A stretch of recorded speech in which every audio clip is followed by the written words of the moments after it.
Good evening friends.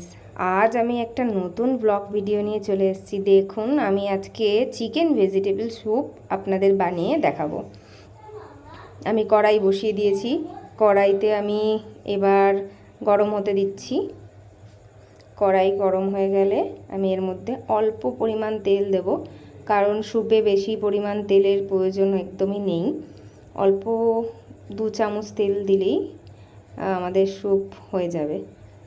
তো তেলটা আবার গরম হোক কিছুক্ষণ। তো বন্ধুরা, আমার ভিডিওগুলো কিন্তু দেখবেন, লাইক সাবস্ক্রাইব করতে ভুলবেন না। আর আপনারাও বাড়িতে ট্রাই করবেন এই চিকেন ভেজিটেবল স্যুপ। তেল আমার গরম হয়ে গেছে। তেল গরম হয়ে গেল।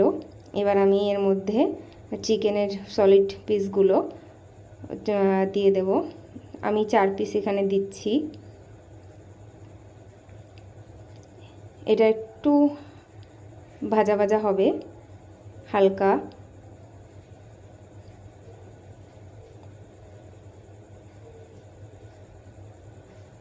দেখুন, আমি নাড়াচাড়া করছি। এবার এটা হালকা ভাজা ভাজা হলে তারপরে আমি অন্য কিছুর মধ্যে অ্যাড করব।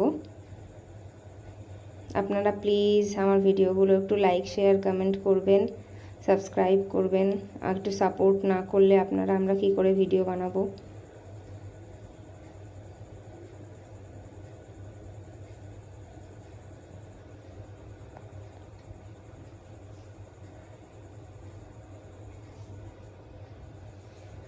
দেখুন, চিকেনটা কিন্তু আমার বেশ ভাজা ভাজা হয়ে এসছে। চিকেনের কালারটা কিন্তু চেঞ্জ হয়ে গেছে। এবার আমি গ্যাসের ফ্লেমটা কমিয়ে দিলাম। কমিয়ে দিয়ে আমি এর মধ্যে অল্প পরিমাণ 6-7টা মতন রসুন কুচি করেছি, সেটা দিয়ে দিলাম।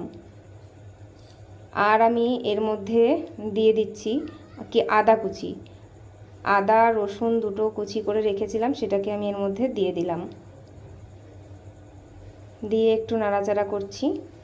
হালকা একটু রোস্ট করব, খুব বেশি ভাজা ভাজা করবেন না, পুড়ে যেন না যায়। হালকা একটু নাড়াচাড়া করে এর মধ্যে আমি একটা ছোট পেঁয়াজ কুচি করে রেখেছিলাম, সেটাকে আমি দিয়ে দিলাম। দিয়ে এটাকেও আমি একসাথে একটু হালকা রোস্ট করব।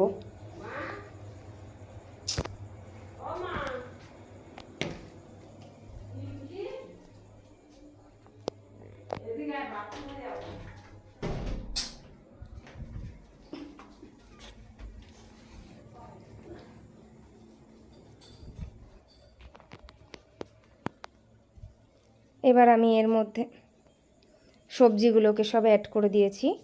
তো এর মধ্যে আমি দিয়েছি বিনস, গাজর, আর দিয়েছি বিনস গাজরের সঙ্গে সরি বন্ধুরা, আমি আর পেঁপে দিয়েছি। দিয়ে আমি এটাকে হালকা নাড়াচাড়া করে এর মধ্যে আমি অনেকটা পরিমাণ জল দিয়েছি। তার কারণ হচ্ছে এই জলটা ভালো করে ফুটে এর সব চিকেনগুলো সেদ্ধ হবে আর সবজিগুলোও সব সেদ্ধ হবে, তার জন্য। দেখুন, আমার চিকেনটা কিন্তু সেদ্ধ হয়েও গেছে। তো আমি সেই জন্য চিকেনগুলো সব তুলে নিচ্ছি। তুলে এবার আমি চিকেনগুলোকে ঠান্ডা করে নেব কিছুক্ষণ। ঠান্ডা করে নিয়ে এই চিকেনগুলোকে আমি চামচের সাহায্যে বা হাত দিয়ে হোক, আপনারা ছোট ছোট ছোট ছোট করে টুকরো করে নেবেন। আর এই জলটা কিন্তু আমরা ফেলবো না, এটাই আমাদের স্যুপ হবে। তো এটাকে ভালো করে ফুটতে দিচ্ছি। ভালোভাবে ফুটে গেলে আমরা দেখুন, এই যে চিকেনের পিসগুলোকে আমি এর মধ্যে দিয়ে দিচ্ছি।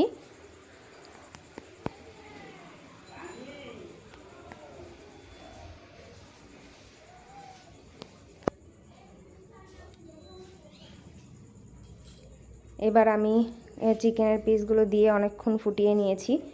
আমার কিন্তু স্যুপ প্রায় রেডি। আমি এবার একটা বাটিতে কর্নফ্লাওয়ারটাকে সুন্দর করে গুলে নিয়েছি।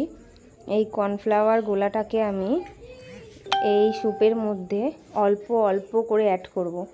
একবারে যদি আমি অ্যাড করি তাহলে সেটা দলা হয়ে যাবে, নিচে লেগে যেতে পারে। তো আমি অল্প অল্প করে কর্নফ্লাওয়ার দেব আর ভালো করে নাড়াবো, স্যুপটা যাতে লেগে না যায় বা কিছু অসুবিধে না হয়।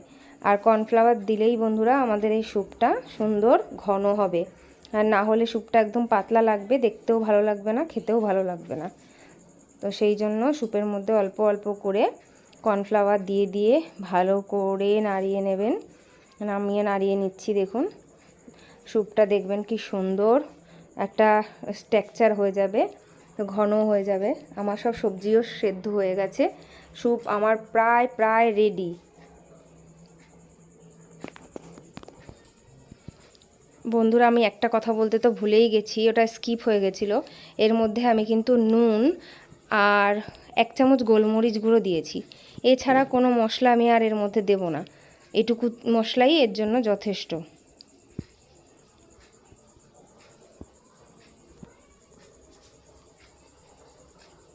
তো আমি পুরো কর্নফ্লাওয়ারটা একটু একটু করে এর মধ্যে সব দিয়ে দিলাম। দেখুন বন্ধুরা, স্যুপটা কি সুন্দর ঘন হয়ে এসছে।